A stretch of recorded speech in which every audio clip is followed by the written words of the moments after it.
Okay. So, have the questions pulled up.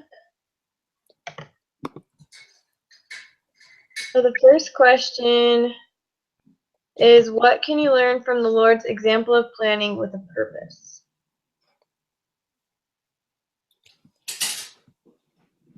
Any ideas?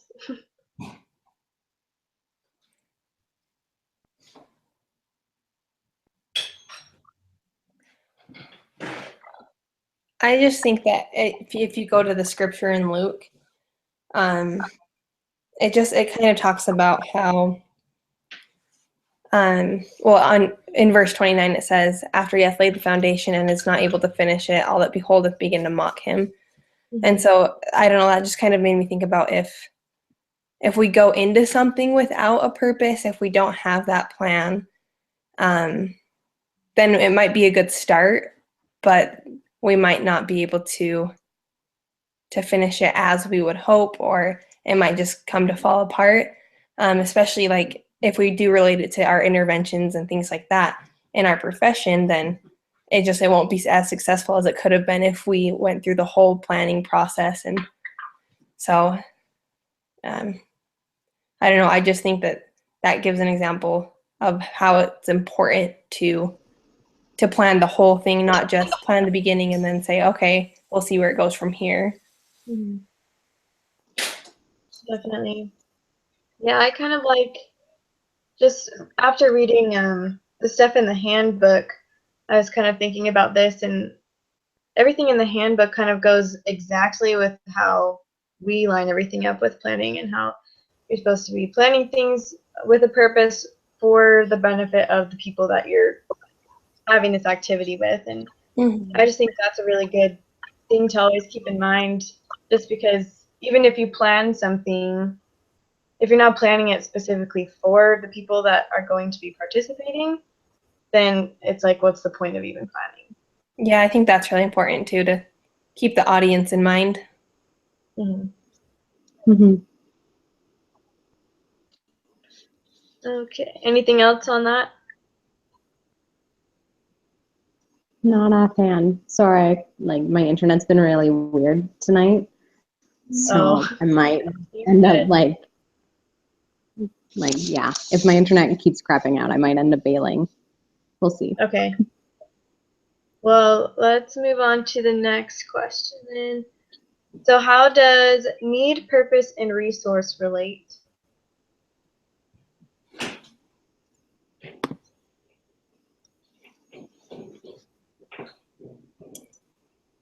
I guess the obvious.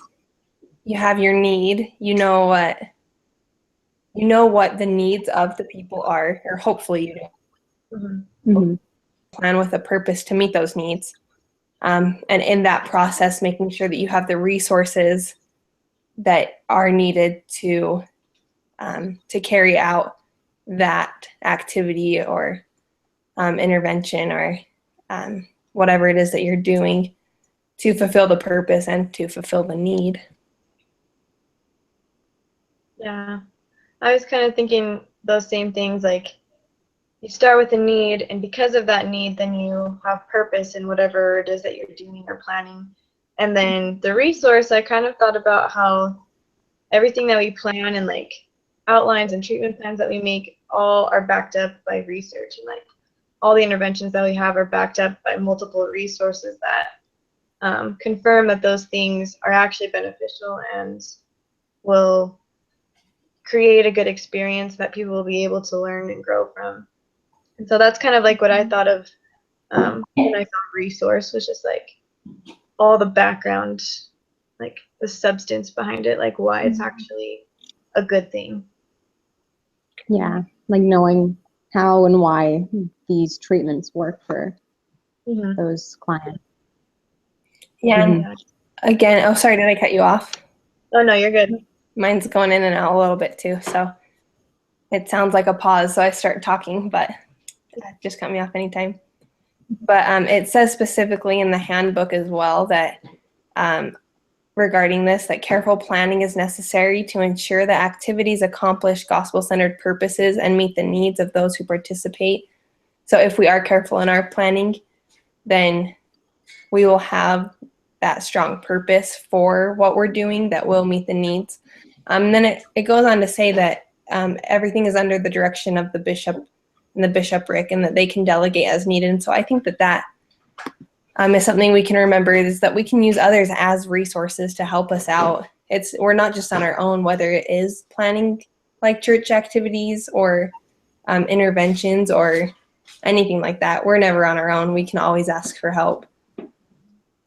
Yeah, and like we use our families all the time as support and to help each other out, and their families are so helpful, supportive. Well, they can if they're good.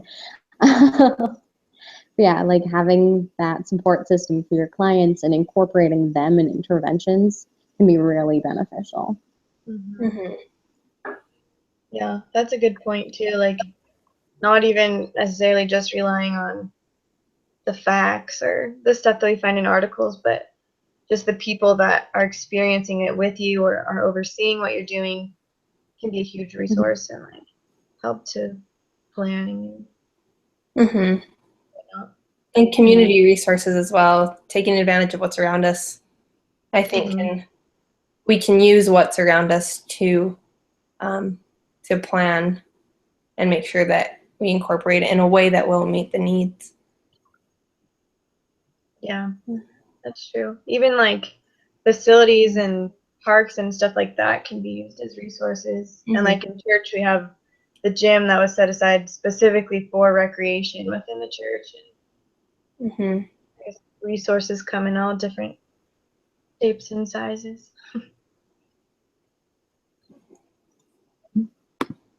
Right. Anything else on that? I don't have anything else. Yeah. Okay, so the next one is identify 3 scriptures or scriptural experiences that were not included in the prep for this that demonstrate planning with a purpose. So the first thing that came to my mind when I read this was the story of Nephi when he was going to get the plates and killed Laban, and he says not that he didn't know beforehand what he was going to do. That was the first thing that came to my mind. But we can't always be like that. Yeah, that's true. The first thing that kind of came to my mind was also Nephi, but it was when he had to build the boat to get across to the promised land. Because at first he didn't really he didn't think that he could do it, but the Lord told him that you need to do this, and I'm going to help you because you need to get to this other land. And so there was a purpose and a drive behind it, and because of that, and obviously the help of the Lord and people in his family, he was able to follow through with that plan and fulfill that purpose and make it to the promised land. I really liked the Helaman and the stripling warriors and how prepared by listening to their mothers and ready for. Yeah, I like that one as well. Yeah, that is a good one. I also kind of thought of when Moroni was burying the plates, he knew that there was a purpose behind that as well, and that it would bring about a greater good in the end. And so, I don't know. That was one that I had thought of. Yeah, that's a good one. Just something simple, but I think there's a lot of experiences like that in the scriptures that I never really thought about, but most of the things that they do is for a purpose, whether they know what that purpose is or it's just the Lord that knows that purpose. There's always substance behind it. Right. Yeah. And you can take just what you just said and apply it basically to Joseph Smith's whole life as well. The purpose behind that, and and planning, whether it was, he was preparing to go and get the plates and then he translated them, and then throughout his life finding places to hide them and moving and all that stuff. I mean, I feel like that would take a lot of planning Yeah. to be able to do that successfully as he did, but That'd be pretty difficult to do without planning, I feel like. Yeah. Without having a backup plan in case something went wrong or in case somebody came and, I don't know, tried to kill him or anything. Like, I think backup plans are a good thing to also have. I agree. Yeah. I think that those are important, especially in our profession too. Because, I mean, with certain interventions, with certain people, you never really know what's going to happen. So you need to be prepared to be able to take whatever situation happens and go with it. Go with a backup plan if needed. So it's a good point. There's so many things that could go wrong with our interventions, like backup plan. Because, like, if you plan an outdoor activity in September, it starts snowing, so you can't go on the basketball field. Right. It's going to be an issue, and so you have to have a backup plan for those kind of things. Very true. And I think, like, I've been in situations where I've worked with clients that will have, like, seizures out of nowhere, or just something will happen that is, like, expected to happen, but you don't know when it's going to happen. And when those things happen, you have to be able to, like, think on your feet and work around it and come up with a plan that can, group everybody else together, but then take care of this at the same time. And, like, just having those things in the back of your mind are huge. Right.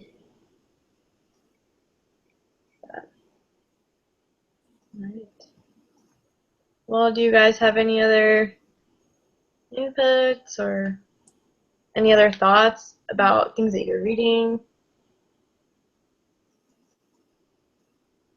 Not that I can think of offhand. Yeah, not that I can think of offhand either. Okay.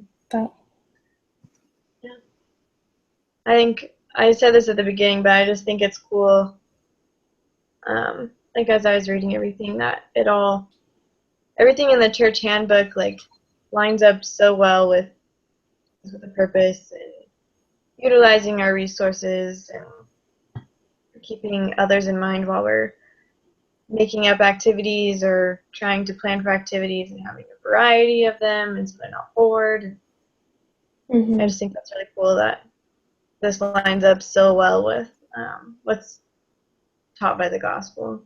I agree. And I mean, you can look at, I'm sure that you guys can think of examples where you've gone to ward activities and everything was really great, really smooth, whether it was like a mutual activity growing up or just a general ward activity. But then there's also the other times that you've experienced where you go and nothing really is planned. And so you feel like it's a wasted hour. And so I think that that's something important to remember too, that we don't want to be wasting other people's time. We want to be helping them. Very true. I had many mutual experiences where I'd show up and they're just like, "Okay, let's just go get pizza and hang out." Yep, me too. Like, I have homework to do or other things.